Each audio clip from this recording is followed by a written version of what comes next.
Welcome to Talk Dirt to Me, where two farmers shatter myths and take on the top issues facing America's farmers. Here's your hosts, Logan and Bobby Lee. What's up, everybody?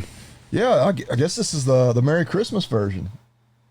Well, I thought this one will drop before Christmas, won't it? Yeah, we'll have to record another one before Christmas, unless we want to record on Christmas Day. Yeah. But this will be the last one that the audience gets to hear before Christmas. I was wondering that, but then I just was thinking, well, we'll record before Christmas. But yeah, it won't air until after. So, Merry Christmas, everybody. Yeah, ho, ho, ho. Hope you're getting some ho action in there, man.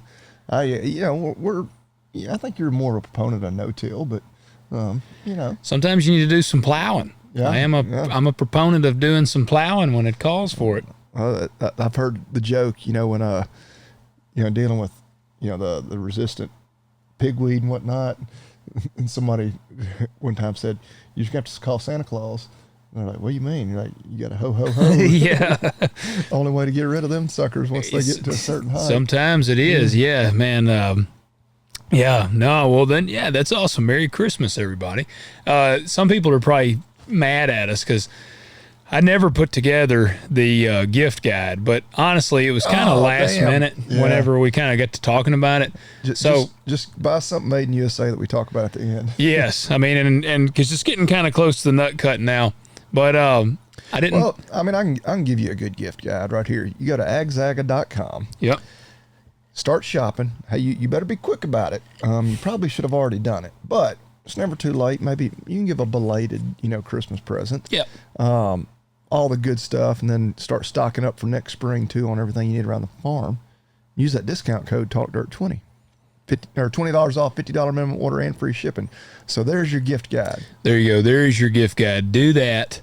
And while you're doing that, we want you to jump over to TalkDirtPodcast.com. Go to the contact page, submit your question, and you can go on the shop page. Everybody that ordered, because I had input the tracking, most everybody might have gotten theirs yesterday. Some are probably getting them today. And you got those. We still got good inventory. We're running our hats and our koozies are very low on stock, but we didn't have a ton of those to begin with.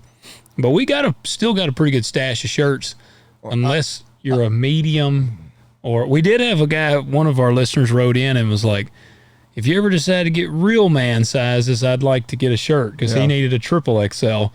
I said, man, you should just squeeze into one of them double XLs. Yeah, Logan likes to wear his shirts a little tight. Yeah, man, you gotta wear, these are XLs now.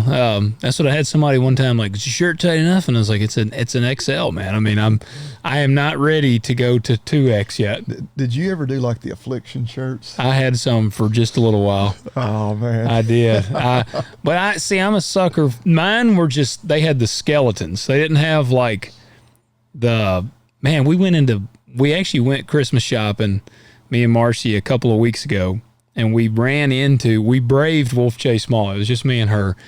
Now I was packing, theoretically, because you're not supposed to carry in the mall. What? Yeah, they have a no weapons allowed sign.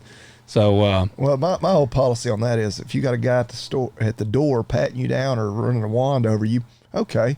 Yeah. But if you just got a sticker on the door, that's not stopping anybody. No. But especially anybody with ill intent. Oh, yeah. Yeah. Only people that it might stop would be a good guy. It's counterproductive. Yeah. So it's the dumbest thing ever. I was armed, and we went to Buckle, because there's a lot of the stores. Oh, man, you probably could have found some. They had a ton of Affliction shirts. I didn't know that was even still a thing. Yeah, right. And they're like louder now, because we were looking, because I was the like, whole store smell like Axe body spray. Yeah.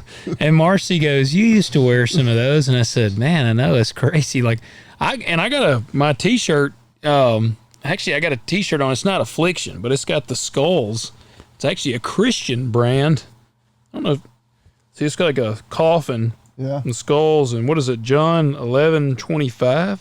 Yeah. Like, that's a Reformed Sage.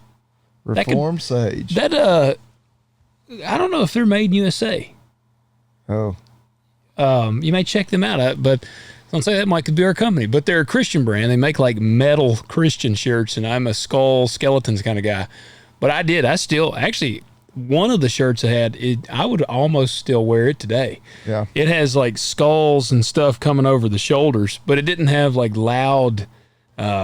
Some of the shirts in there had like gold, and it have like inlet like stuff made onto this. They were really some loud shirts. When I think of the Affliction shirts, I picture the tap out guy. Yeah, or like a guy. He's probably pretty short, but he's like 5'6". He like overcompensates by going to the gym and really just doing arms. Yeah. Yep. And then he buys a shirt a size too small. Got really slicked back, a lot of hair gel. Yeah. Probably an earring or two. I can see it. Jersey Shore vibes. Yeah, some kind of a tribal tattoo. Yep. Peeking out from underneath his shirt. That's stretched around his biceps. Yeah. Man, when I was, and I may have shared this, one of my previous employers, he would come in, and his shirt was, he always wore like a shirt about a size too small. Yeah. And one of the dudes that I worked with would be like, "Oh man, he got on that medium fresh out the dryer." He would just, yeah. So I can't stand wearing a shirt tight. Like, I feel like my pits are sweating. No, I'm saying, and actually, as I've gained in size, midsections gained a little bit, but I told Marcy, I said, the physique I've always admired was the dudes that were like big, they had the big upper body, big legs, but then they kind of had the power belly. I said, I kind of like the power belly, they call it. So that's kind of what I like. It's like, man, that dude definitely lifts, but he also likes to eat cookies. And I'm like, that's kind of the look I'm going for. But there's something to me about now, man, I like an XL shirt that kind of, it's not tight, but like even with an XL, you can still be like, that dude, he lifts some weights. Like it kind of lays on you just right. So, and I think our shirts, this is a shameless plug for our shirts, they fit that way. Like I think they just look good. They look good. They accentuate what you got going. So, but no, I know I wouldn't wear those Afflictions now because they're probably, man, I was about 60 pounds lighter when I was wearing those. So yeah. I would look like I had on Under Armour if I walked in with those. Well, you would kind of fit the stereotype. I would, yeah. Yeah. Did you ever wear the Under Armour, like the lifting shirts that were like, they were like compression style? No. See, I would wear them under, when I played football, I would wear them under my pads. See, I remember they became a thing like my senior year. Because a couple of guys on the team had them. Like, I wore like a white cutoff T-shirt. That's what I wore under my pads. Like, did you have the little funny? This was back when we actually top? wore pads. Now, like especially like when you get to college, like they don't even wear half the pads that we used to wear. Really? Especially on the. Well, all right, I've noticed. They still wear shoulder pads, but their shoulder pads are a lot more like compact. They're probably better. Yeah. They're not near as big and bulky, but on their legs, like none of them wear knee pads anymore. Why? I guess just because it's less restrictive to them. Huh. And like a lot of guys, like their pants don't even come down to their knees. Well, who was the little queer-looking kicker that had God, that son of a bitch! He kicked like 8 field goals against Tennessee. Yeah, Oklahoma. He's a badass. He won the Lou Groza Award. Was that Oklahoma? Yeah. Yeah, he had the little gay-looking shorts. Yeah, it was basically like we used to wear Ranger panties. Yeah, I mean it's like. Yeah, I mean, they're basically underwear he was wearing to kick the football, which I could see for a kicker. I mean, you're not even allowed to breathe on them or you get a penalty. Well, and that's so that, no. I don't even know why they wear a helmet. Yeah. They might as well be naked. In case they fake it, I guess. Yeah. So, if it's a fake field goal and he tries to run. What is, are you familiar with, do you follow Rudy Reyes? Yeah. So Rudy, some of y'all may know, I'm sure some of you know who he is. He's got a TV show on right now, Special Forces. Have you ever watched it? He's been in movies, hadn't he? He was in Generation Kill. He portrayed himself in Generation Kill. Okay, that's one I have not seen. It is. Is it a Christmas movie? Yes, it is. Well, I'll put it on the list. No, it's not.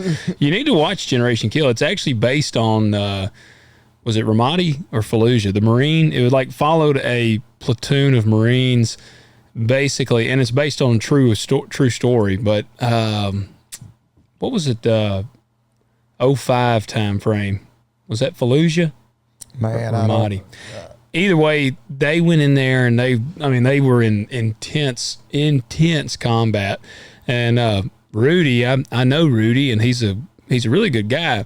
He's jacked, but he wears the tiniest damn shorts. He never wears a shirt.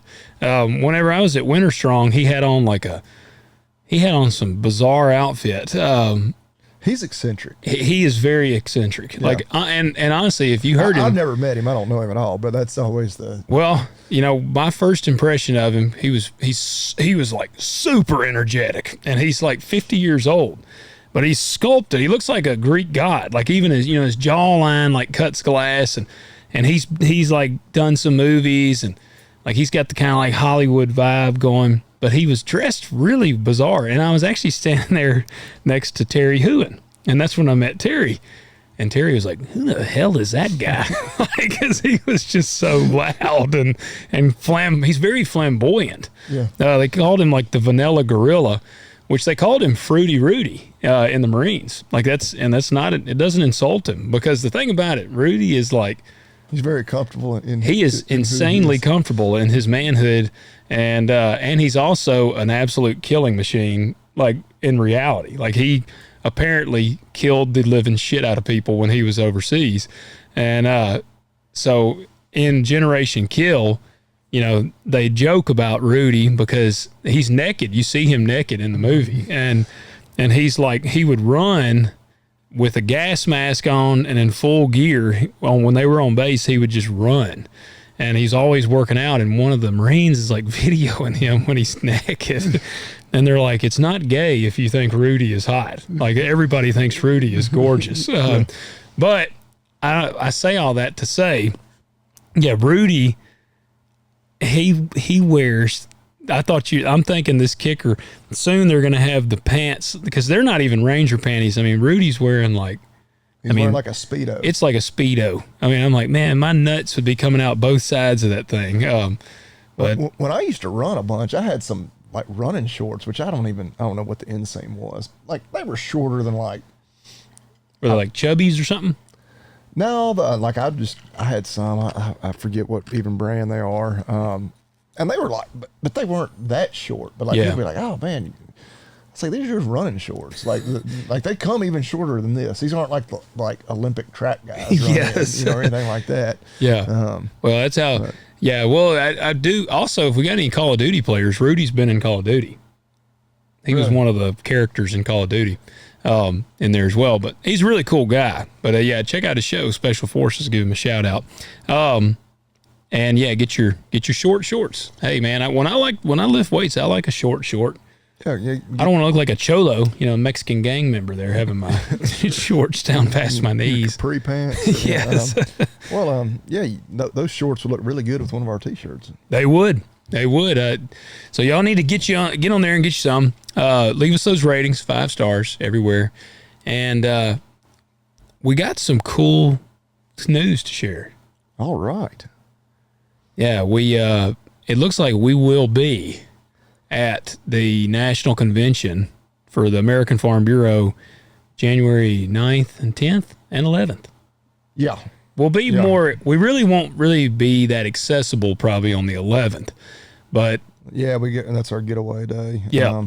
We'll be landing there to the 9th, and we will be out and about on the 10th for sure. We'll be on the floor. Odds are pretty good. I'll just drop you a little teaser here. The odds are good that you might get to see us live in action. Yeah. I'm trying to think. That's in Anaheim, California, the second weekend in January. We've been talking about trying to get to the National Farm Machinery Show and some of these other events, and this kind of came together relatively last minute. So if anybody's going to be there, we'll be there. Well, we haven't finalized travel plans yet, but planning on being there Friday afternoon, all day Saturday, and probably at least part of Sunday morning before. Yep. Again, we don't have flights booked quite yet. Yeah. But if you see us, come and talk to us. We want you to come and talk to us. If you see us and we are doing a show, come over and throw us some questions. I think that'd be pretty cool. Yeah. So, we will be there, and I've got something that I wanted to talk. Oh yeah, I got something I want to talk about. You got anything you want to jump into before we jump into this? Man, no, man. I came I came into tonight with 0 topics. All right. Let me see if I'm going to make sure, see if we got any emails. Those are usually our best ones. They are. Let's see here. I'm making sure we ain't got any, see if we got any good questions for tonight first. Nothing too wild going on in the cattle world.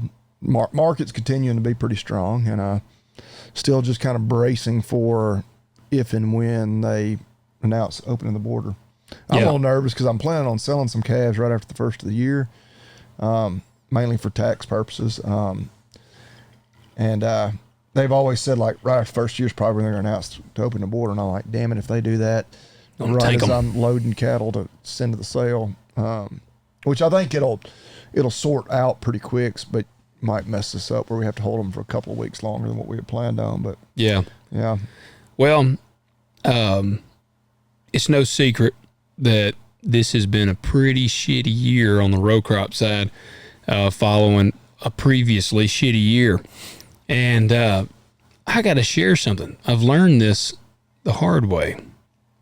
So I got into a discussion on Facebook here just recently, and it was on this grain market page that I'm on, and some guys were just talking about the assistance, and they were like this bridge payment, and they said, man, this is not going to be enough, and it's not even going to be close. I think we've shared that on here. I think I said that last week when Drew was on here. I said, yeah, it's, and I commented on there, and I was like, yeah, we've actually run the numbers. Probably would take closer to $60 billion to truly be like a bailout. And so kind of talking on there, and well, I said, we got our butts kicked again in my area. And this dude commented and was like, well, that's what you got crop insurance for. And I said, well, but the problem is the crop insurance, I said, you can't insure a profit. And he said, well, then you ain't doing it right. And I was like, well, how do you insure a profit? And the dude was like, well, if you got good enough yields, you should be able to insure yourself a profit. And I've talked to several people since then, and one of the like common denominators that I hear is, well, yeah, I guess you can insure yourself a profit, but then you're going to end up like Steve McBee going to prison for a couple of years because you're basically lying on your paper. But I looked, and this dude he was like in one of the I states. So, where their yields is, 275 bushels. So I got a farm here that the corn averaged about 98 bushels to the acre.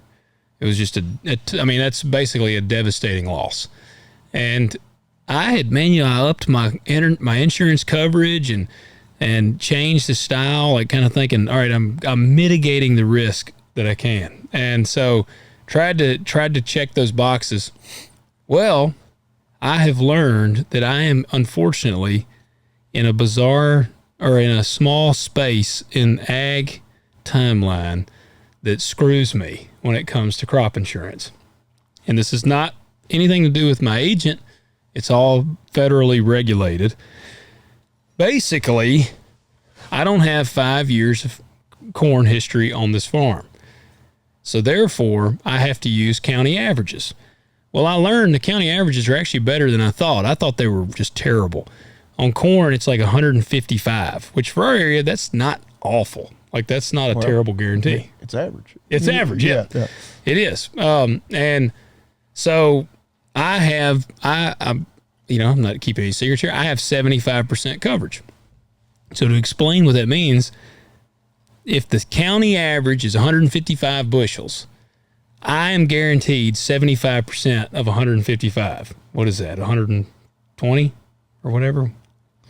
116.25. Okay, so that means that I should be guaranteed 116 bushels to the acre.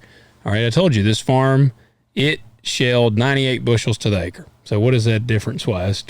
18? 18? Yeah. No, wait a minute, it's more than that. No, 18 and a quarter. You had 98? Yeah. Okay, gotcha. All right, yeah. You were 18 and a quarter bushels. That's right. Below 75% of the county average. So you would think then I would get probably that per acre, which would be... Yeah, you would get credit. This is me, and I having no idea where this is going. I would think, okay, well, then you're going to get paid on your insurance for 18 and a quarter bushels. And you could say just per acre, times 4. Times $4 corn. you should get $73 an acre from your insurance. That's pretty good. That's a pretty good little buffer. Yeah. I mean, that's not nothing. You know, I don't know how many acres is involved, but yeah, I mean. Yeah, it's not going to insure me a profit, but it'll help offset because that's, you know, it'll help cover some of your losses. Yeah. Yeah. So that's when I go in, I'm like, all right, that's what it's going to be. It sucks I got to do this, but at least I had the insurance and I'm going to get $73 an acre. Yeah, but that's not going to be what's going to happen. You love insurance, don't you? Yep. So I have learned that because I'm not considered a beginning farmer anymore. 10 years is what they consider a beginning farmer. This is my 11th season, so I'm a year out. And that seems reasonable. Yeah, it does. Yeah. It does. But I am also not considered. So I'm trying to explain this very simply. So in the county, and this farm that I had corn on, this is the first year I've ever had corn on this farm. I've been working it for just a couple of years. First year I've ever had corn on it. So I have no crop history with corn. And generally the way they do crop history is you need 5 years of history. And so I don't have 5 years of corn history on there because I generally do beans 2 years, corn 1, beans 2. Like that's my typical rotation. So I don't have the corn history. Well, you can be considered a new producer. And new producers or beginning farmers are allowed to use 100% of the T yield, which is the county average. Oh, yeah. So then you'd have got paid for 57 bushels. Well, no. I still got to use my 75% coverage, but I don't get to use the full 155 because I'm not a beginning farmer and I'm not a new producer because I have grown corn in that county before, even though not on that farm. So what number do you have to use? I get to use 75% of 155. And then I get 75% of that number. Oh, so that's, less than what you... That doesn't even hardly make any sense. It doesn't make any sense. Because I would think because you're a veteran farmer, like you know what you're doing. I mean, I don't know. And again, I know the insurance companies, they're just trying to figure out, and not that anything against your insurance specifically, disclaimer there, they're always trying to figure out how to not have to pay. Yeah. Well, see, and this is a federal regulation. But I would think that because you've been doing it, I would think they'd be like, well, you're going to be even better than average. Well, you would think that. And again, that's, taking some liberties, like a lot of it's out of everybody's hands. But there is some, apparently there are some. So you're just at 75% of the 75%. Yeah. And now I'll tell you what the number is because it doesn't come out to the math that you're about to do. Okay. It's 101 bushels to the acre. That's what I'm guaranteed. So you got paid $12 an acre. It would be $12 an acre. Yeah, well, it's not nothing. But and I was like, funny enough, I got an insurance check yesterday. I really didn't even look at it that close. I looked at what the total was.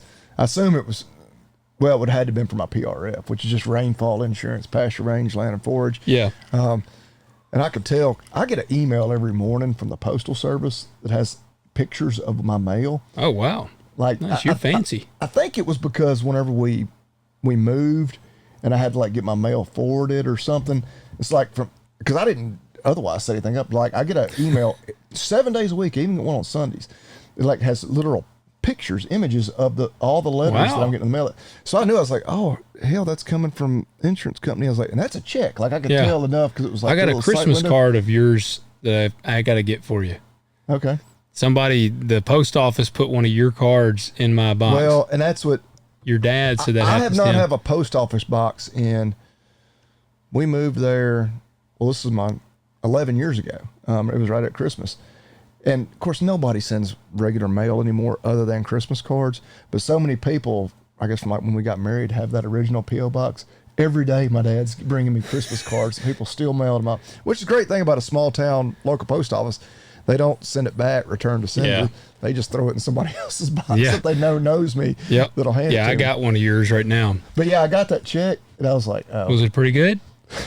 I mean, again, I don't want to sound greedy like an asshole, but no, I was like, oh, because you never know. So it's probably about what I get for corn. Well, and it's about that hard to figure on if you're going to, because used to I would check like the updated numbers on like if our rainfall hit the totals, like, Yeah. am I going to get a check or not? Like now, like this shit's so damn like Dude, they it make is. it so complicated. I think so you have no idea. Yeah. And so you don't even know if you're getting screwed or not. But again, if former guest of the show William Lee is listening, I almost sent him a text like, appreciate the check. Yeah. Well, and And seeing, again, it wasn't nothing, but it was just like, oh, well, and seeing that's not what about as much as my premium. that's what I wanted to add. Like this is nothing William did, because this is federal. No, he has nothing like. Yeah, he told me, he's like, man, this sucks. He was like, this really sucks. He was like, because I am basically in a shitty window. Well, like, so it would have to be just. I'd have to cut like 30 bushel corn, or just a total. It would be a total failure in order for it to pay. Do they mandate like you have to like reasonably try? I don't know. Well, and again, my wheels just turn on like how to like Cheat the system. yeah, and like I mean, hell, I always say insurance, and again, nothing against any of our insurance. To me, I mean, they sell insurance because they're planning on making money on you. Yeah. And I'm not talking about just crop insurance, life insurance, health insurance, Yeah. Whatever. Like, they don't have ads running during the Super Bowl because they're paying out more than they're getting in premiums. Yeah. I've always said, like, whatever insurance it is, if you were just disciplined enough rather than paying premiums to just put that money in a savings account and not touch it, like say insurance for your car. Yeah. Like, I mean, they've already done the math. They know they're coming out ahead on you. Yeah. Now, of course, the thing is, you could do like I did, and I bought a truck. It was brand new and had like 270 miles on it and totaled it. Yeah. Wasn't my fault. Now, my insurance ended up having to pay for it because the dude who pulled out in front of me was uninsured. But, right, it protects. And like on health insurance, yeah, like if you end up in the hospital and it's like, $500,000. Yeah. yeah, okay. Yeah, probably a good thing I had insurance. But Yeah. otherwise, they're making money on you. It's like the whole casino. It's like they didn't build all those That's what I was casinos just in sitting here Vegas, thinking. but because people were going out there and winning a bunch of money. Yeah. But this is frustrating. It's kind of a necessary evil, but it's like, Well, and I talked to a couple people today when we were talking about it, and I said, man, really, I said, this sucks. I said, I hate to sound like the little bitching young guy, but it's like, all right, I'm not young. I'm no longer the beginning farmer, but I'm not a big farmer. Like, I'm still just an average size farmer, but I'm still young enough in the game that I don't have the necessary history to be able to get the full the full amount hell, and I'm sitting here thinking, so you got to have 5 years of corn records? on each farm. And so you're only doing corn 1 out of every 3 years. Yeah, I'd have to work it for 15 years. Yeah, not only would you have to be farmer for 15 years, you'd have to be working that particular farm for 15 years. And there's plenty of people that rent ground forever. Yeah. They're like, damn. Yeah, it's and I don't know, I don't know if there's a And I mean, that's 15 years. Like, that ain't. shit, I might be dead in 15 years. Hell, Well, I'm thinking, like, what if you got a wild hair up your ass and said, I'm going to grow a little cotton? And you threw that in the rotation. Like, shit, it could take you a lifetime to get that many years of 5 years of corn down. Yeah. And how much has changed? If you got 5 corn crops on a farm over the course of 15 years, I mean, even just in 15, how much has changed over that time? Like, Yeah. in technology and, the way we do things and yields. I mean, I would imagine those change significantly over the course of 50. But I was just thinking, like, in my wheels turn, I'm like, what if you planted corn? You're like, I'm planting corn, I'm going to insure this. But I'm not going to put a speck of fertilizer on it. I'm not going to do any fungicide. Like, I might do just enough weed control so I can still get a combine in there. yeah, But, like, I'm totally planting extremely low population. Because to me, getting those average numbers, like, hell, we're planting. What's the lowest population I can get by with and still it qualifies? I planted corn. yeah. Now, I don't know. Do I have to fertilize? Maybe I'm going like. And again, I'm sure I'm sure they have a built-in way to be like, no, you didn't try hard enough. Yeah. You don't qualify. Well, see, and apparently this 75% thing was born out of some guys they were basically, they were kind of doing something like that. They were putting in, they might put their wife as an operator and put her designate this ground to her. And then they would basically just fail the crop. And then they were getting the guaranteed 100 and 20 bushel acre, whatever. So they were doing that. And that's why they came in and were like, no. Like if you don't have the history and you're not a new farmer, new producer, like then you only get 75% of that. Well, I guess you could only do that for so long. I mean, well, like we just said, it could take you a while to get 5 years of history, but then they'd be like, hell, every year you cut 40 bushel corn on this place. Like, yeah. Well, you've got to cut like 20 to now qualify. Well, so I guess it would only work for so long. Well, I think they use the county average or your yields, whichever is higher. Oh, well then, yeah. But if your county average is, county average is usually lower than what you're cutting. But yeah, I mean, if you had been just scamming it. None of us get out of bed in the morning and strive to be average. Yeah. I mean, it's just, it really just has ticked me off because I'm like, man, this shit is really set up. I told someone, I've always heard people be like, man, they're trying to push the young guys out and stuff. And I'm like, I don't know. And I don't know if they are trying necessarily, but there's shit like this that like does squeeze you out because 10 years to me, all right, I've been farming. This is my 11th season. Been running my own operation for 11 years. And I've had good years. I've lately had really shitty years, but it's like, man, I haven't even had time to build up good APH on some farms. And APH is my acres history, like my crop history for people who don't know, but I haven't even been in the game long enough to have built up that much stuff yet. I have some for beans because I've grown, if you grow 2 years. So I've got bean history. But see, like this year, I had actually more corn than I did beans. So I don't know that I have a single farm. I may have one farm that has had 5 years of corn history. And the rest, I don't know that I've got a single farm that has 5 years of corn history. Like I say, if you're doing that rotation, you're still a few years away from even getting there. Yeah. So it sucks because there's no really good way to mitigate the risk, especially for if you're not a big established operator. Yeah, and I mean, and part of that, like I understand, anything, of any great reward is going to have risk. Yeah. I mean, it's a whole risk versus reward with everything you do. But yeah, like insurance, like just in general, like it's a racket. I mean, it just is. Yeah. In a lot of crop insurance, if you're not paying out of pocket to put in your own crop, you're required by your lenders to have some degree of insurance, just like you're required to have, required to have health insurance, required to have insurance on your vehicle. I guess at least liability and those sorts of things. Yeah. But it's like, they aren't selling you insurance out of the goodness of their heart. No. Now, on the crop stuff, and it's the same way, not just crops, but cattle, and that is the one way where we get subsidies now. We don't get direct payments. It's just our insurance is, some percentage of the premium. I'm not an expert. Pretty hefty. It's a pretty hefty sum of the percentage. I was wanting to say, like on LRPs, which is livestock risk protection,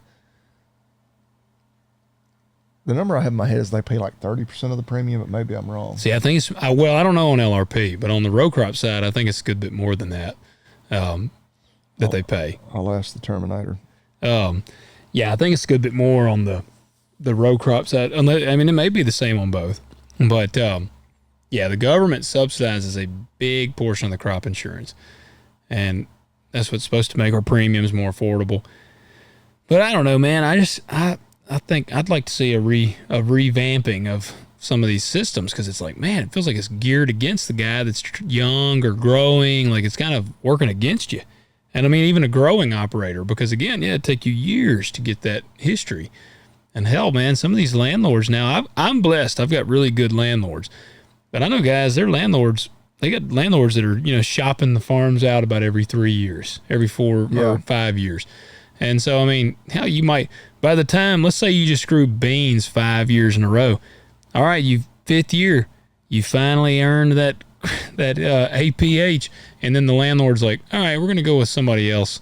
Like, so it's like, well, crap. I worked pretty hard to get them APH numbers, and now here we are. So, I don't know, man. It's kind of tough. what I would like to see them do, and again, and this is what they can do, if you're considered like a new producer or a beginning farmer, they can take the average of what you have grown. Like let's say my average corn yield is 190. They can just use my average or the T County yield, and whichever is higher is the one they use. So like if I had 190 bushel average, they would use it.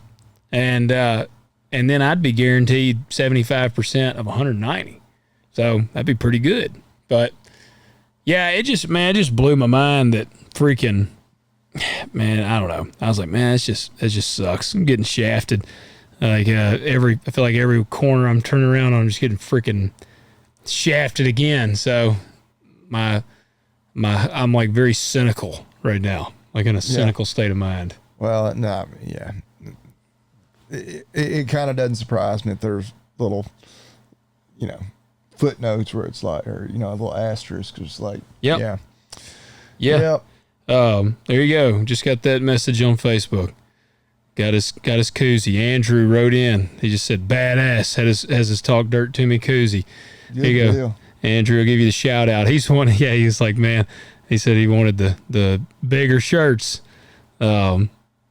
Yeah, let's see, man. There you go, Andrew. You got you a shout out on the show. We get enough, especially, it's tough with shirts because, Logan and I have both done it for, our YouTubes and other things. You can't ever tell, like, as sure as because you buy a bunch of larges and extra larges. Like most people, we're obviously primarily a male audience.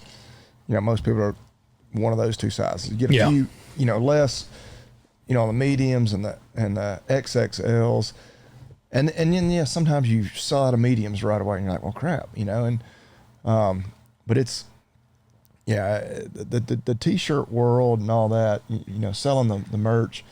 It's tough. I told Bobby it's a money-losing venture. We got killed on shipping. Yeah, we got to do something different there. Yeah, we got absolutely killed on shipping. We actually, we had a great response. We had quite a few orders, and we shipped them out and got killed on the ship. We actually lost money. So our online ordering platform, we can't like make an automatic label through it, or? I actually think we can, but I didn't know that there was like a point to that.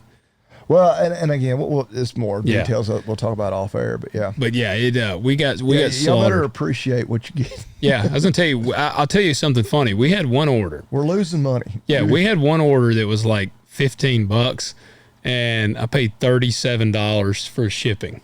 Could you not like back out of that? Well, I had to ship it. I was up there. I mean, like, I guarantee you, I could have just like gone to the post office and shipped it for.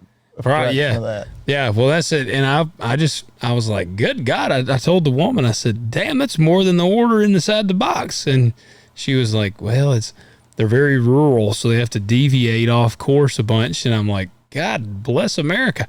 Now, some of them were like $13, but we only charged $7. Even that's too much. Yeah. It is, yeah. So yeah, guys, Merry Christmas on the apparel, because we gave you a good deal on the shipping. But yeah, and I'm trying to think if there was anything else. So I wanted to raise that awareness, I guess, that crop insurance, it's not the savior that some people also act like crop insurance is. Unless you've been in the game, the only guys that I feel like probably benefit a lot from crop insurance are the dudes that have been farming for 40 years.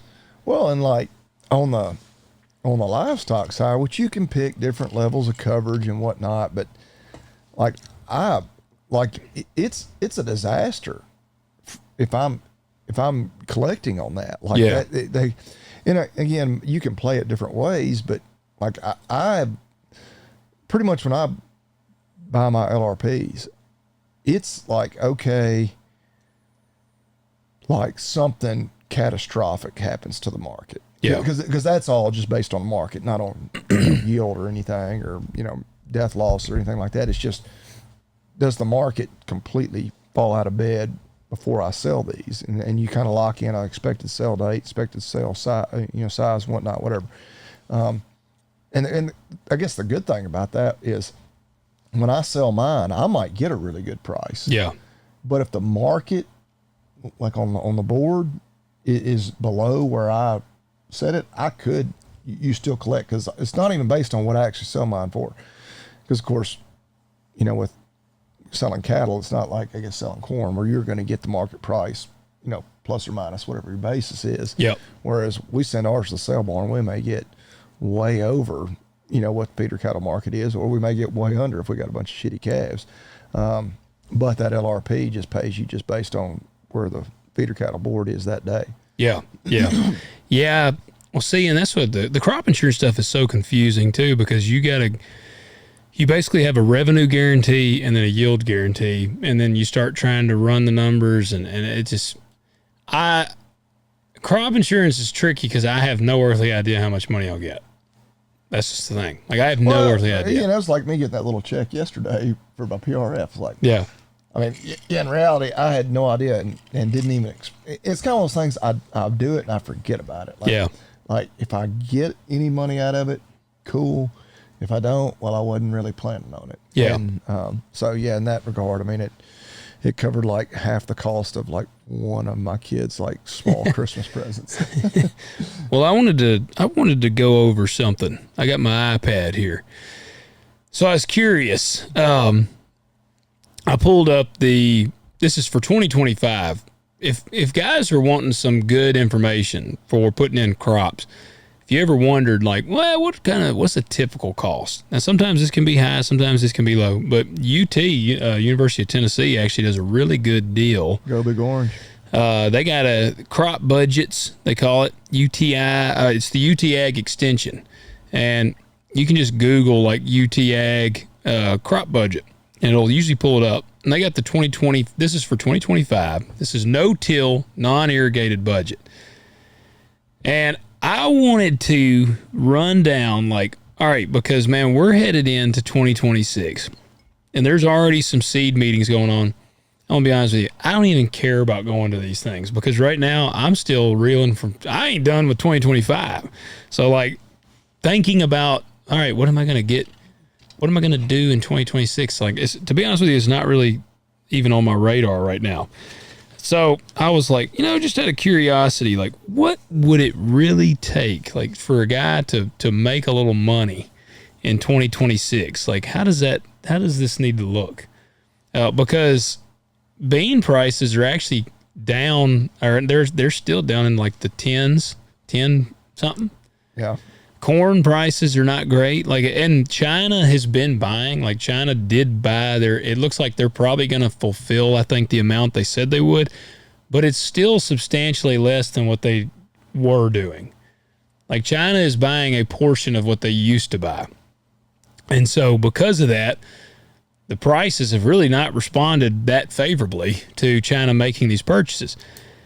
So, like, see, here, I'll just tell you what, UTAG extension.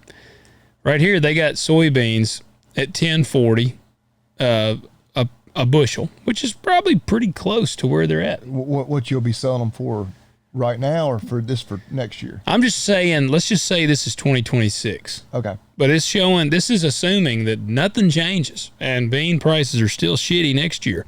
Yeah, I mean, November price is not that different, or next November 26th, not that different than what is it showing? 1070. Yeah. So yeah, I mean, 1069. Yeah.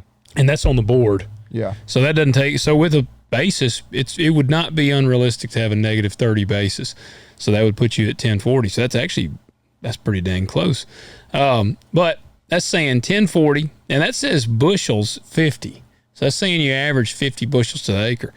This year around here, I bet you a lot of guys, we probably across the board ended up averaging about 32.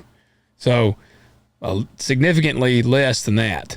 At 50 bushels to the acre at 1040, even with all the cost, by the time you pay your seed, chemical fertilizer, your crop consultant, you got some repairs in here, fuel, labor, it's got crop insurance, all those things.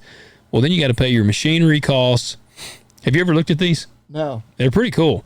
It's got cash rent, and that's not far off on there. And all this, you would come out and you end up making negative $66 an acre. So even yielding pretty damn well. Oh yeah, shit. If you averaged 50, Well, I'd I can be see happy why now. you're not excited because, all right, so you're basically, if you're going to plant soybeans, using that budget, and I'd say, I mean, I don't know what typical costs are, but like I see for a lot of things, they've got zero. Yeah, like machine rental, zero. And crop insurance, they got $10 an acre. See, and this is what I want to run through. So you're betting on. Hey, here, you do some writing but down. I'm just saying, like, look outside looking in. You're saying, all right, well, I'm going to lose. Was that $66 an acre? Yeah. So I'm betting on one of two things: either I'm going to crush these yields, or the market is going to be a whole lot better than right now it looks like. Yeah. So. Or maybe both. Why not both? That whole meme. Yeah, why not both? Why not both? Why don't we average 70 and sell them for $13 a bushel? All right, write these down. So this is kind of, I wanted to see what this comes out to. So we're going to just put inputs. That's going to be seed, chemical, and fertilizer all together.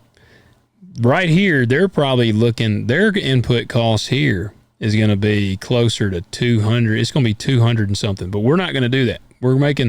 This is kind of like my survival thoughts for 2026.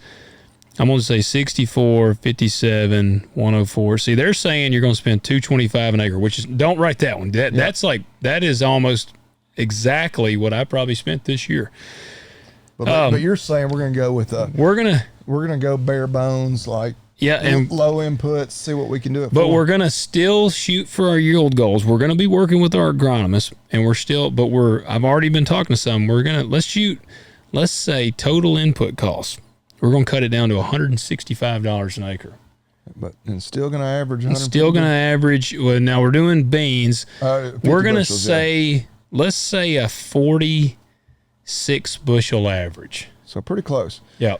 I would say if you can figure out how to cut the inputs that much and still hold on to that good of a yield, you probably need to be a crop consultant. Well, then you'd be making the big money driving a brand new pickup every year.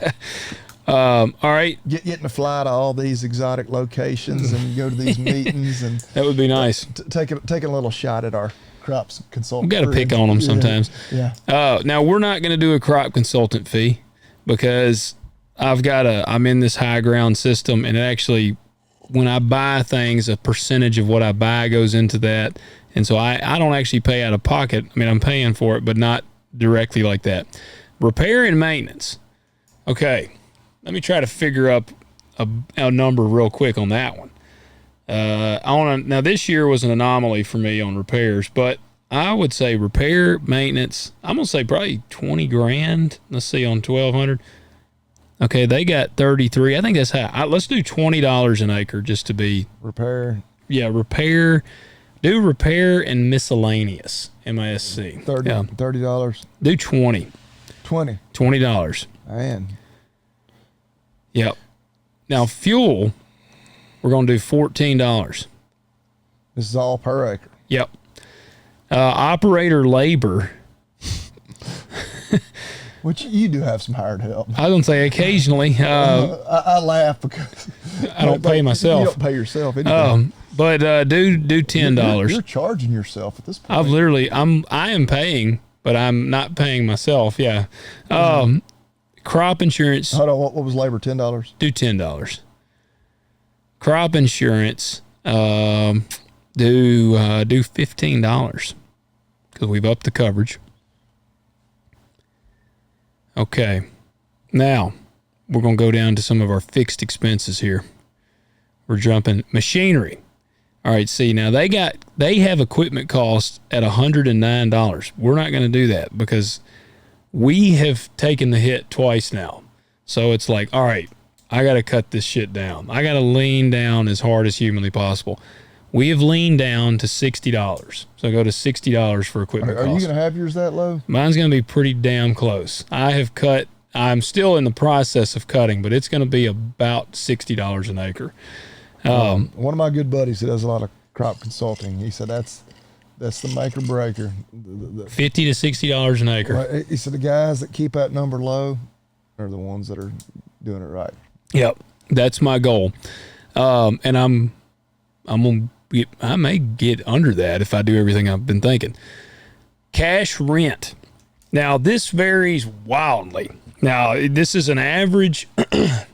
Now, I know we've got guys in the I-States. We got guys that listen all over. Some guys are like, my average cash rent's $250 an acre. Well, I'm going to tell you, it ain't around here. But you're also going to cut more yield than we do. But let's say $125 an acre.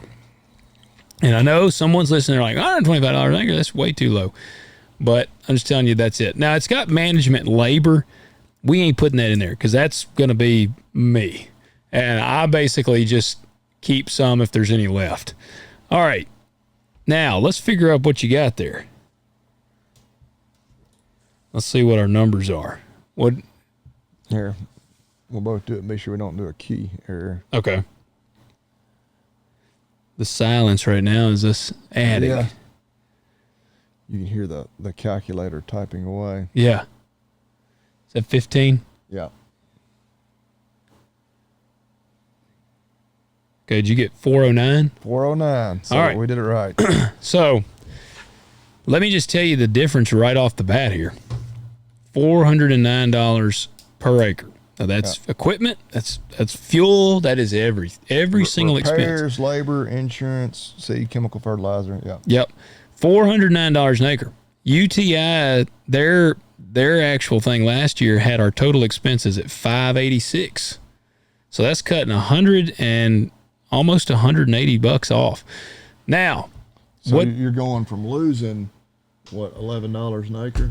No, losing $66 an acre. Yeah, that's per bushel. But now remember, we've changed our yield. They're at 50. You're right. So that's 46 times 1040 because we said 40 bushel. So that's 478. But by God, we're going to be in the positive. So you're making about $70 an acre. Yeah. Damn. Could you imagine? Couldn't damn imagine. So. Yeah, and I mean. But the two big keys here, and I know that this is everybody, there's two big ass kickers here that is smothering the shit out of us right now. And it is these equipment or input costs and our equipment costs. Well, and I'm gonna kind of be the asshole here. All right. So that's, and I just for sake of math, I was right at $70 an acre. Yeah, $69.40. So 1,000 acre grower, you do that across 1,000 acres, you make $69,000. Yeah. I mean that's a decent living. Yeah. I mean I don't want to sound like an asshole, but that's poor people money, but you could go work a far less stressful job and you know exactly where I'm going. Far less hours, far less stressful, far less risk. You know, show up, punch a clock. And I mean, you left machining, which you left machining a while ago. So I don't even know what would a guy that was machining doing what. Well, you if were I doing, let me just say, if I never quit machining and I was still machining today, oh man, I'd probably be making $140,000. You could double that. Yeah. I mean, because working probably half the hours. Yeah, and I wasn't stressing about my job or about my pay. Well, I knew how much money I was going to make. Well, yeah, and when you left there every day, you're like, well, yeah. Yeah, work. Now I go home and I'll piddle around the yard or, you know. Well, and you don't lay in bed at night thinking, shit, am I going to lose my house and everything that I got? I mean, what will we catch this next rain? Yeah. Or is this next rain going to come in and set me back another 3 weeks on planting? You know. Yeah. Now, but let's also play the flip side of that.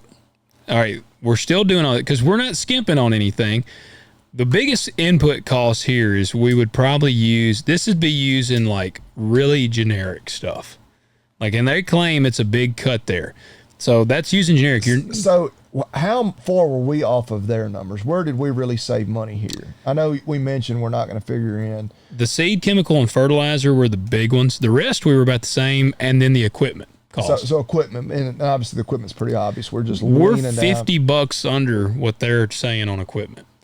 But now what they're saying on equipment is basically the average cost. That's what most operators are probably spending. Because the guys, a bunch of running, they got too much equipment. Yes. Too new, whatnot. So on the inputs, can you reasonably get it down without just cutting fertilizer and whatever? Like, yes. like you think it is possible to only spend $165 on seed chemical fertilizer and still I think so. yield?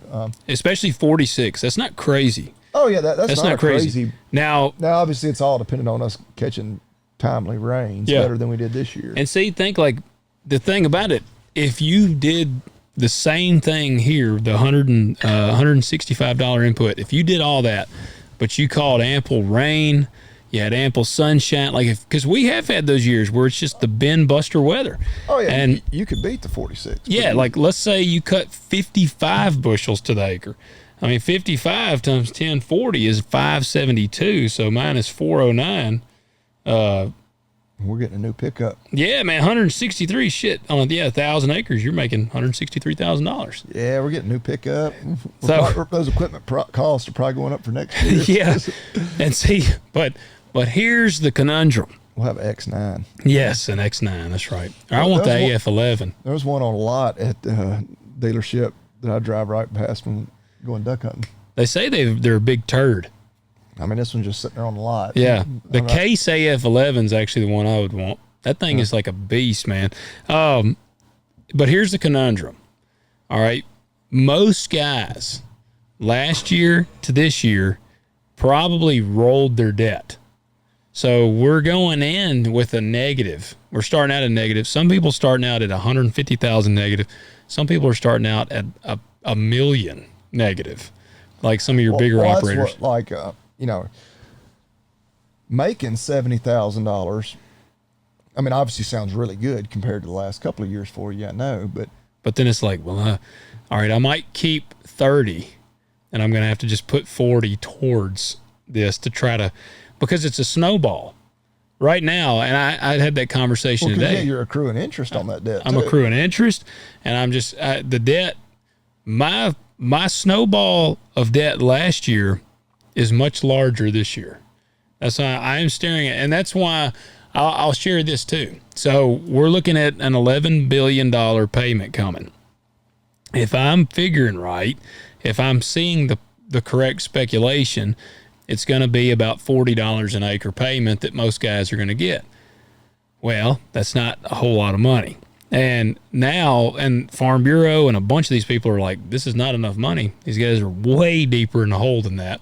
And so there is talk, there is some whispering that there could potentially be another round that's going to come in 26 that's going to be between 20 to $40 billion because enough alarms are being raised that they're like, hey man, this $11 billion ain't even going to scratch the surface of how bad some of these guys are in the hole. And so that's the thing. Like, do I think there's going to be additional payments? I do think there's going to be additional payments. But if I've also learned anything, it's that every time I have some form of hope in some fashion, I get kicked in the mouth. So, like, I'm also not going into 26 with the expectation that Uncle Sam's going to get me out of this. Because this is why, like I have been selling things. I have things for sale right now. This is what I'm urging guys. I wanted to do this budget. Because if anybody needs to spend any money for the end of the year to offset some tax liability, I got some shit for sale. I got a badass lowboy trailer that I hate to do, but I'm going to sell, and I got a nice ass T880 semi for sale. But man, like I could haul hay with that setup, couldn't I? Hell yeah, you could. And you can get the track hoe. I'll show you the track hoe. Then you don't even need the spears. You can just grab it with the track hoe. Oh man. I need everybody to like and subscribe to my YouTube. Pump those numbers up. Pump those numbers up, man. I need like 1 million more subscribers, and maybe I could afford. That's what you need. You just use a track hoe to put your hay out. That'd probably get good views. It would. I bet it would. I should just go ahead and buy it and count on me making enough money. I think that actually is a pretty good idea. Great investment. Yes, that's what you need to do. But yeah, no, I wanted to go over this because, guys, look, most of us have maybe not met with our lenders yet, and they know that that's coming. And I think it's better if you start being proactive. Look, I might meet with my lenders, and they're like, holy shit, like, what the hell? But the one thing that's good is I can at least meet with my lenders and be like, okay, look, we took it down on the chin. I've already sold this. I've sold this. I've shifted this here. This is paid off. That's paid off. like I am actively working like all right, in 25 my equipment costs were here, in 26 I'm going my equipment costs will be here, like I am leaning down as hard as humanly possible. And that's what I'm urging you guys, do the same thing. Like really evaluate, like, do you really need that right now? And here's the deal, like my lowboy trailer, I love that trailer. It is so badass. And it has really hurt my feelings to sell this trailer. But you know the thing about it, if I can come out of this and be stronger and better, then, you know, like Dad and I were talking, he was like, well, you can always buy another one if things ever get good. And like, let's say it's also created a structure that I'm thinking, like my kind of plan going forward is one big note at a time. Like instead of having, and I was in a position where being a young guy, again, growing operation, I've had to buy things. Like I've had to buy this. Before I've had a chance to pay other stuff off, I've had to buy other equipment. So, but I like the thought of I'm going to have one big note at a time. Like that might mean, all right, for this chunk of 5 years, I'm going to have a planter note. This next chunk of 5 years, I'm going to have a combine note. Now, what that means is I'm going to be running stuff that towards the end of that period, I'm probably going to have to work on it. But it's still going to be newer than like running something from the 80s, but it's not brand new. But I don't want to have 2 or 3 big notes at one time. So backing up just a little bit, when do you think, because obviously there's been that number floated out there at 40%, maybe more of farmers, if there's not some kind of help, aren't going to get wings to fly for next year. You know, lenders are going to tell them, no, you're done. What will be the time frame on when people will know that? Like, I would say in February. That's usually when. Yeah, because they give you basically they grant you the loan to put in a crop or not. Yeah, I mean your stuff comes up for renewal. I guess for our area, because we're not really planting just then. Some stuff matures in January, like January 15th is a maturity date for some things. But a lot of it is probably, I would say, you know, February, maybe even all the way into April on some of the stuff. But I didn't know, you know, some people like much further south than us, you know, they're already putting in a crop, you know, before then. And so maybe they would know sooner, but yeah. Hoping there's not a lot of sad times for folks. Yeah. I mean, and I think, you know, now the smoke is clearing for a lot of guys. I think they're seeing the damage. I think there was a lot of people that underestimated the damage. And now that they're putting everything to paper. Well, surely lenders are maybe like, I don't know, you know, calling guys and be like, hey, I know we're not like totally ready for renewal, but just come by the office. We need to sit down and talk. You know. Yeah, there has been guys that are like, let's sit down and let's try to make a budget and let's just try to set up a plan.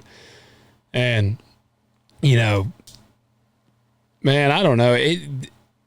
We've said it on here before. The problem is compounding bad years.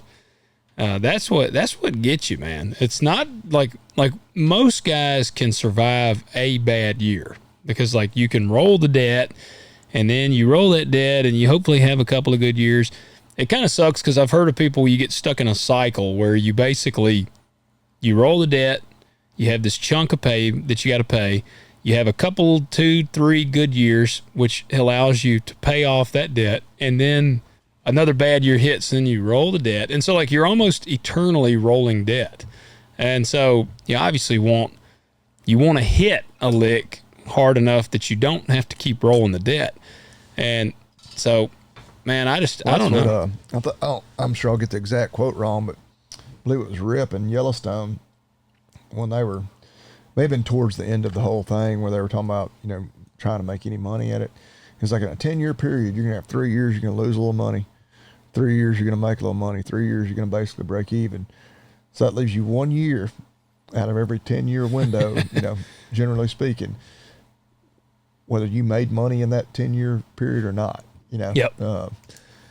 And yeah, if 1 out of every 3 years is bad, that's fine. But when you have when those 1 out of 3s come 2 in a row, which now and again, if it really is just a 1 out of 3, well, now you figure, okay, well, I'm about to have 4 straight good years. To offset, law of averages. But and see, that's where I don't know where those averages come out to, but yeah, and I don't know. A lot of it for me, just looking at the basic economics of it, input costs are way too high, commodity prices are way too low. Yeah. It's a matter of, well, inputs are high still because the demand is still there. People are still wanting to input it, or, to buy them, basic supply and demand. Commodities are still low because hell, we're just producing way too damn much. Yeah. The global market, of course you can get into all the nuance of, China going elsewhere and whatnot. And part of me's like, fine, let them buy wherever they want to. Let's just figure out what we really should be producing. Yeah. Heard a guy the other day, he's like, everybody's, against the solar farms. He's like, hell, it's like we're growing way too damn much crop anyway. Put solar in everywhere. Like, let's take some of these acres out of production. Like, we've got way too many acres, at least with the current market, we're growing way too damn much. Yeah. Let's back our, I don't know how many million acres, was it 90 million acres, something like that, or whatever. Hell, let's cut that way on back and get these commodity prices up in the teens, and where we can the folks that are farming. Now, of course, when that happens, prices get higher and everybody starts, farming every square inch of dirt they can find, and and that, drops prices again. Yep. Well, supply goes way up and price comes down. I wanted to. I forgot to do this. Let's see, because what did I tell you? That was at a 46 bushel average. I didn't run one based off of our. Let's say we have another year like this year, 32 bushel average, 1040 an acre. That's 332 an acre. So that's losing $76 an acre. So that's still, that's the thing. Like $1,000 operation or 1,000 acre operations losing $76,000. Yep. Which, and we're having this whole discussion, and I feel like a lot of the cartels and whatnot, and they probably have already figured this out.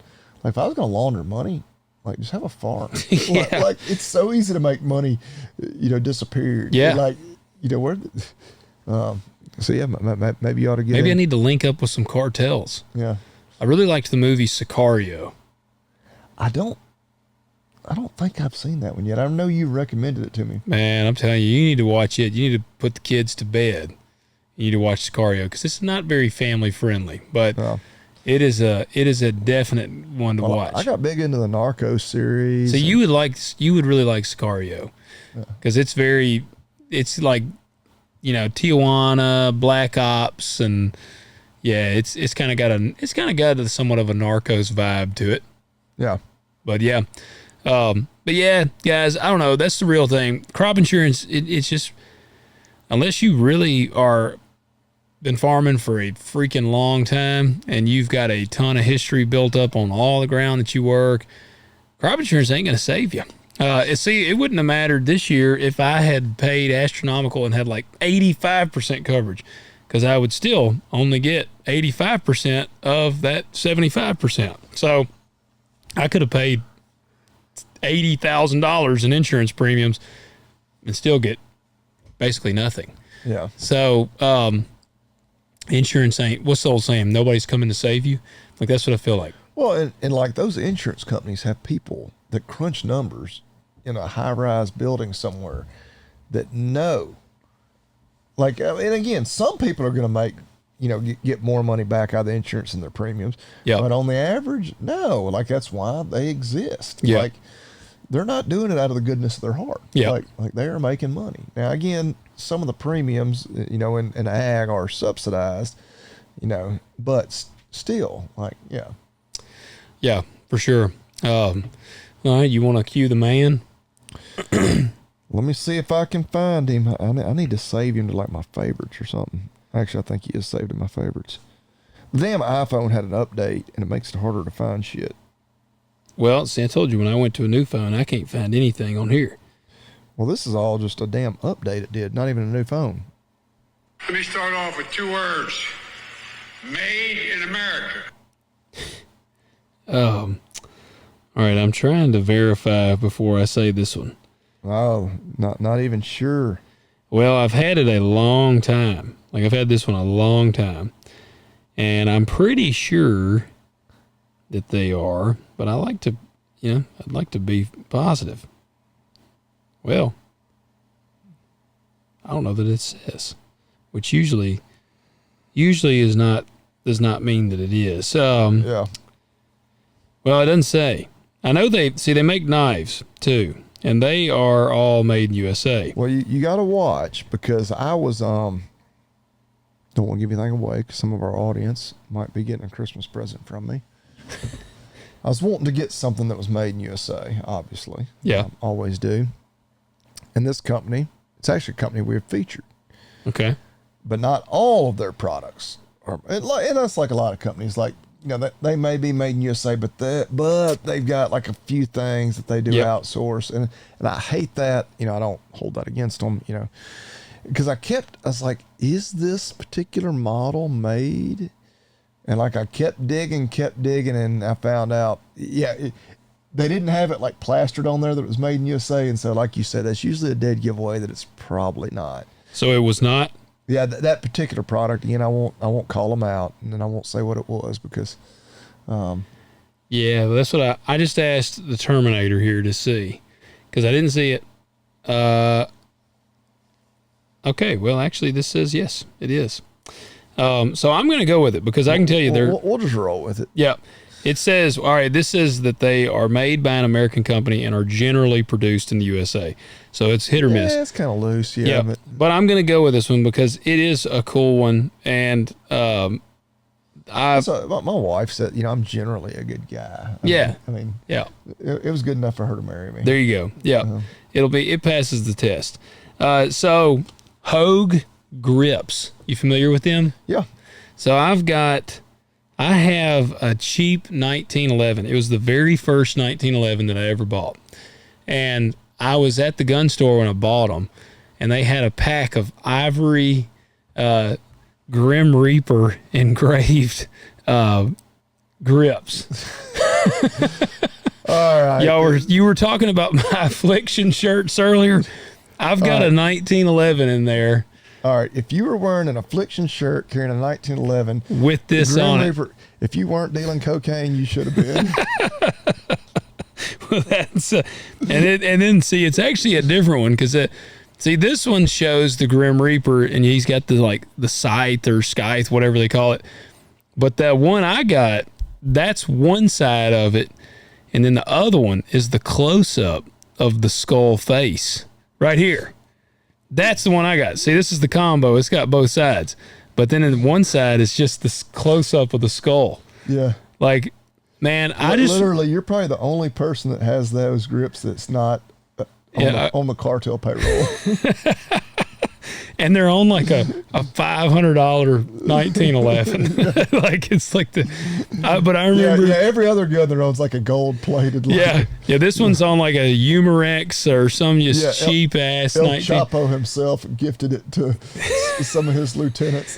So see, but I got, I'm ready. I could walk in to make my deal with them. I'll have that open carrying. So they'll be like, he's one of us. Yeah. He's one of us. So if you do want the cartel style grip like me, I'll have to share a picture on our Instagram. I'll dig it out. Oh man, me and one of my best friends, I remember when I was 20, because as soon as I turned 21, could not wait to buy a pistol. Because you got to be, I guess you still do, you got to be 21 to buy a pistol. Man, I went up there, and I was a typical, I didn't know anything about them, but I knew about 1911s. Man, that was the pistol. Freaking Tom Hanks shoots a tank at the end of Saving Private Ryan with a 1911. And I'm like, man, I got to have a 1911. And Johnny up there that I dealt with, he was like, man, there's your one right there, man. It's good. You can afford that one. So I bought that 1911. I'm looking around. I'm like, dude, what do these grips fit? And he's like, that fits that 1911. And so I'm like, oh, hell yeah. Take my money. Yeah. So I bought those grips and went home.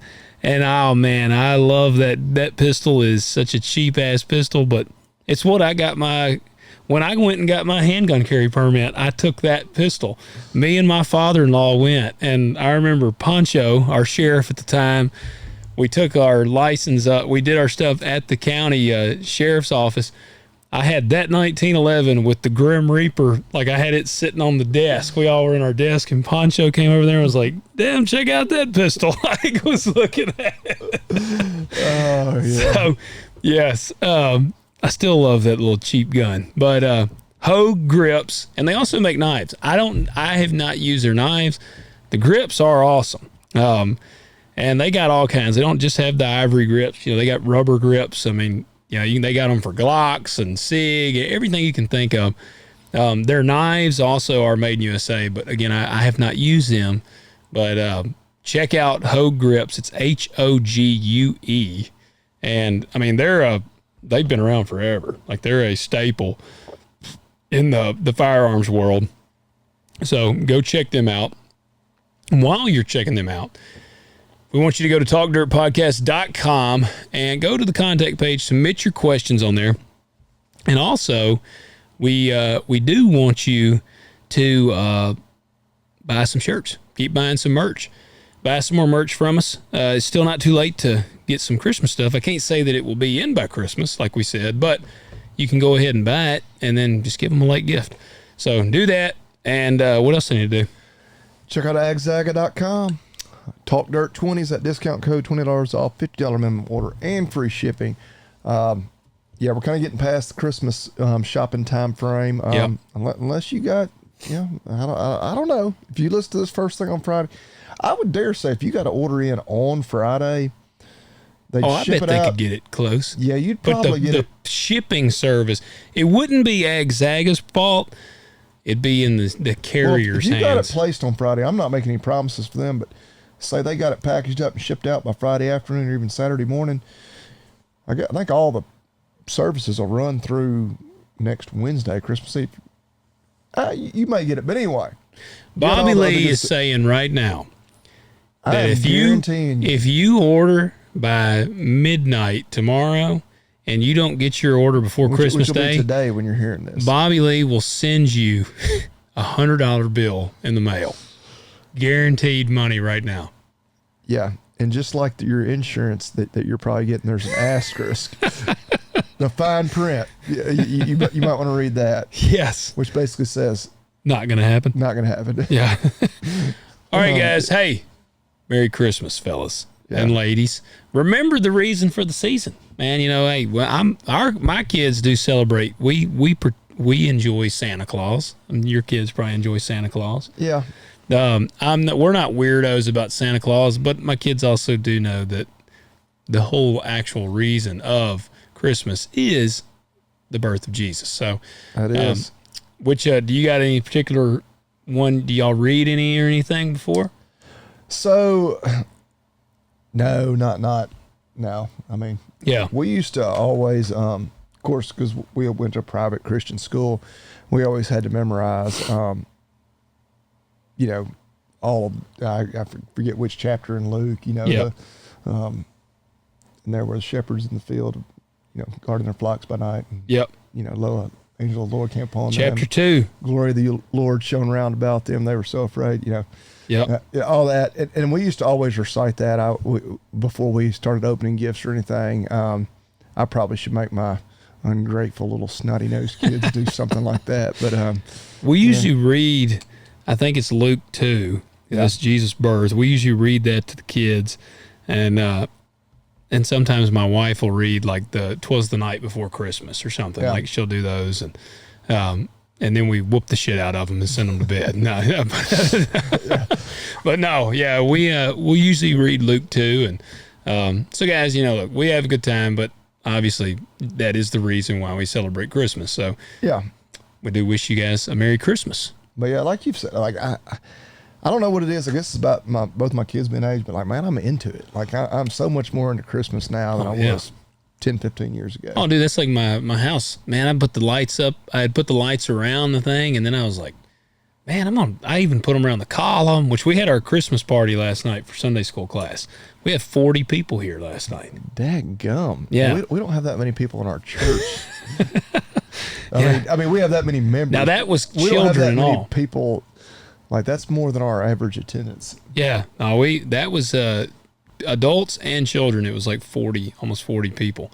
Had a great time. But dude, man, my kids, they're eat up with it. And it makes me like eat up with it. Right. I'm the same way. Heck, they were watching The Grinch when I left the house tonight. They're watching Christmas Chronicles right now. We watched A Christmas Vacation the other day. Oh, we watched it the other night. That movie. It is just a classic. I swear, you say this about a lot of classic movies that you watched a bunch. Every time I watch it, I pick up on a new line. Yeah. And I'm just like, get out the plastic sheets or rubber sheets and gerbil? Rubber sheets. I think it's the rubber sheets, the little kid. Rubber sheets and gerbil. Yeah. Yeah. I was like, oh, Lord, Eddie. Yeah. Like, I don't remember you talking about the gerbil. He says a gerbil? Yes. Like they got you talking about like the gerbil that runs up the... Is that what he's talking about? The context is they've just pulled up to I remember Clark's there, house, yeah. And like they're out there all trying to get the lights to work, and like he's just standing there beside us at Clark's like, Eddie, what the hell are you doing? Yeah. And they're like, oh, well, y'all can stay in the house. He's like, well, it's like we don't want to impose, but he's like, it's been a long drive. Me and the wife need some Quiet personal time. time. Yeah. He's like, if you don't mind the kids staying in there, it's like, you kids, y'all go get your stuff, honey. You get out the plastic sheets and the gerbils. I haven't noticed the gerbil part. I was like, oh, damn. Man, he's going South Park on us there. Wow, man. Yeah, if you don't know the gerbil reference, then you need to look up. Did you ever see that South Park episode?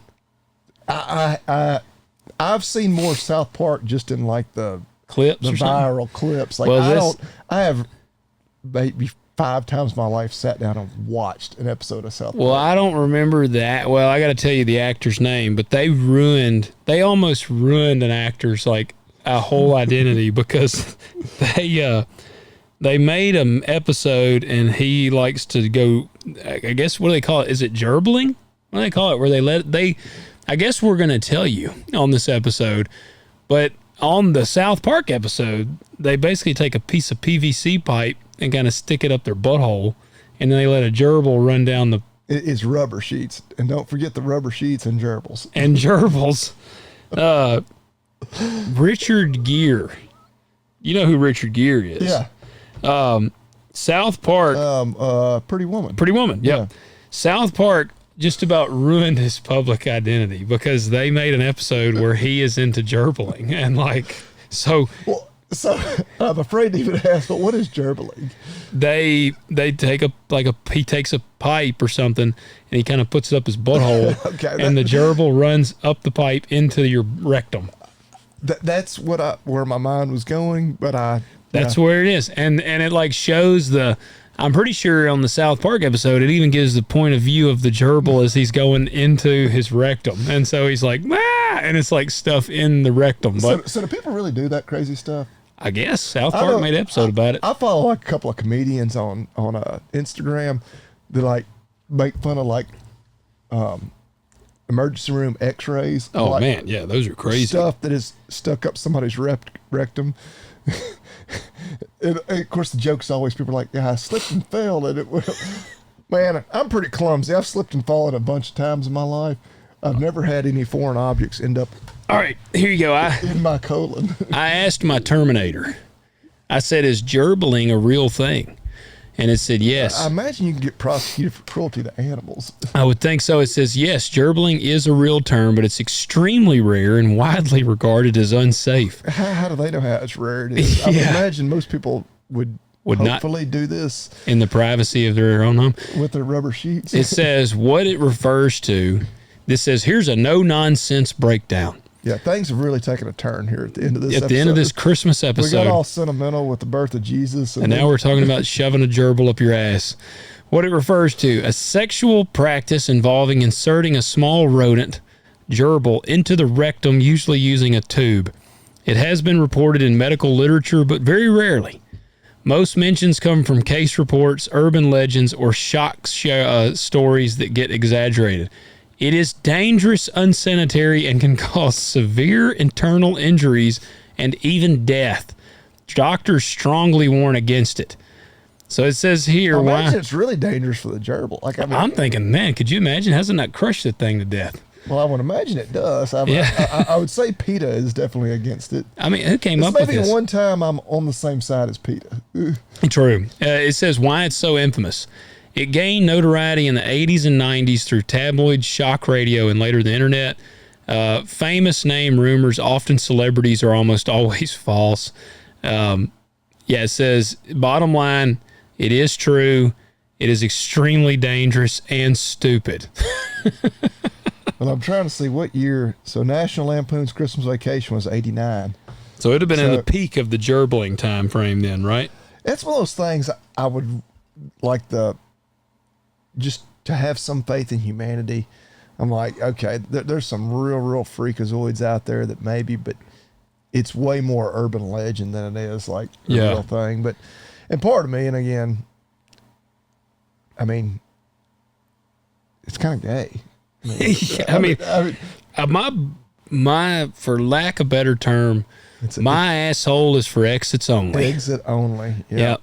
I mean, I guess until you got to get your prostate examined. Yeah. Bobby Lee's rapidly approaching. I don't even know what age that I think now it's like 40. Bobby Lee's actually ready to go get the finger wave. I'm kind of glad I don't know at what age that happens, because I hope I just show up at the doctor one day. They're like, hey, bend over. Put your pants over there next to mine. That'd be better than, like, the anticipation of it happening for like months at a time. Yeah, I hope my doctor will be like, well, next year we get your prostate checked. Yeah. Hope I just show up and he's like, oh, yep, this is the year. Yeah, who wants to do that? I thought about that. Like, what dude wants to do that? Oh, well, hell, I check prostates all the time, but it's on a dog. But I mean, and that's terrible enough. But like a person, like, could you imagine, like Mr. Roberts that helps us get his prostate exam? Could you imagine making Mr. Robert bend over so you can stick your finger in his butthole? I think, I mean, hell, I know there's a lot of people out there like, I couldn't imagine sticking my finger up a dog's butthole. I was like, no, it's just what I do. I mean, I'm doing. Did you tell him you stick your whole arm into a cow's butthole? Hey, I was palpating heifers Sunday morning, and I was like, it was like 15 degrees. I was like, felt pretty good in there. Warmest place on the farm. Yeah. I cut the shit out of myself. I was bleeding everywhere. But I was like, my fingers hurt worse than my hand where I cut it. Because it was so numb? Because it was so cold. Yeah. And then I went inside, my hand got warm, and then it hurt like a bitch. Yeah. But I'm sure. Well, guys, don't shove anything up your asses, especially a damn gerbil. Cousin Eddie is not a role model. No, he's not a role model. He's hilarious, but yeah, skip the rubber sheets. Leave the gerbils in the little cages for your kids to look at and play with. Gerbils are great Christmas presents for the kids. Yes. As a pet. Yep. Not as a novelty. Yeah, whatever. I don't even know what you'd call that either. All right, guys. Merry Christmas. We will catch you next week.